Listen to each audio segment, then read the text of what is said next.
ऐसा एक आत्मीयता का भाव रहता है, वही भाव आपस में व्यवहार में बंधुभाव के रूप में प्रकट होता है। उस बंधुभाव का हम स्मरण करें।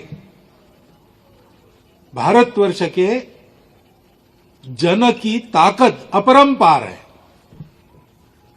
वो कभी भी कम नहीं थी, वो वैसी की वैसी बनी है और उसके बल पर जब वो जागता है तो वो अनेक चमत्कार दुनिया में करता है, जैसा आज कर रहा है। ऐसा भारतवर्ष आएगा, ऐसा भारतवर्ष उठेगा, ये अगर 40 साल पहले हम कहते तो अपने ही लोग हमारी खिल्ली उड़ाते। लेकिन आज हम देख रहे हैं कि हर क्षेत्र में हम आगे बढ़ रहे हैं। ये शक्ति कहां से आई? ये शक्ति हमेशा थी, परंतु वो परिणामकारक तब होती है जब हम बंधुभाव की सामूहिकता में बंधे जाते हैं। ये केवल मेरे लिए नहीं है, ये सबके लिए है। मेरे सारे सामर्थ्य का उपयोग मुझे सबके लिए करना है, क्योंकि सब मेरे अपने हैं। दिखते विविध है, लेकिन हमारे देश में तो परंपरा है सारी विविधता का स्वीकार करने की। हम विविधता को अलगाव नहीं मानते।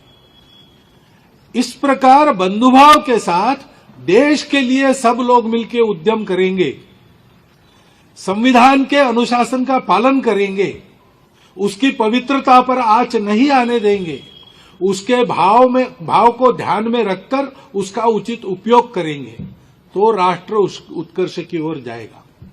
ये करने के लिए हम लोगों में समर्पण का भाव चाहिए। ऐसा एक आत्मीयता का भाव रहता है, वही भाव आपस में व्यवहार में बंधुभाव के रूप में प्रकट होता है। उस बंधुभाव का हम स्मरण करें। भारतवर्ष के जन की ताकत अपरंपार है,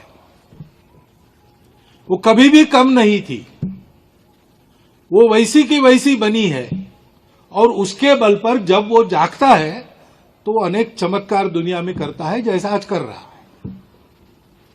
ऐसा भारतवर्ष आएगा, ऐसा भारतवर्ष उठेगा, ये अगर 40 साल पहले हम कहते तो अपने ही लोग हमारी खिल्ली उड़ाते।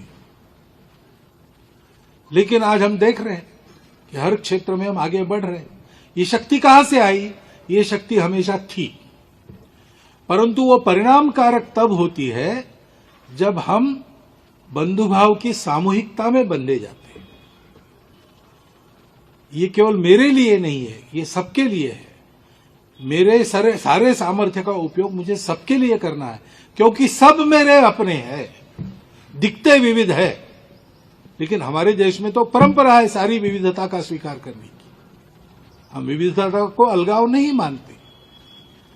इस प्रकार बंधुभाव के साथ देश के लिए सब लोग मिलकर उद्यम करेंगे, संविधान के अनुशासन का पालन करेंगे, उसकी पवित्रता पर आंच नहीं आने देंगे, उसके भाव को ध्यान में रखकर उसका उचित उपयोग करेंगे, तो राष्ट्र उस उत्कर्ष की ओर जाएगा। ये करने के लिए हम लोगों में समर्पण का भाव चाहिए।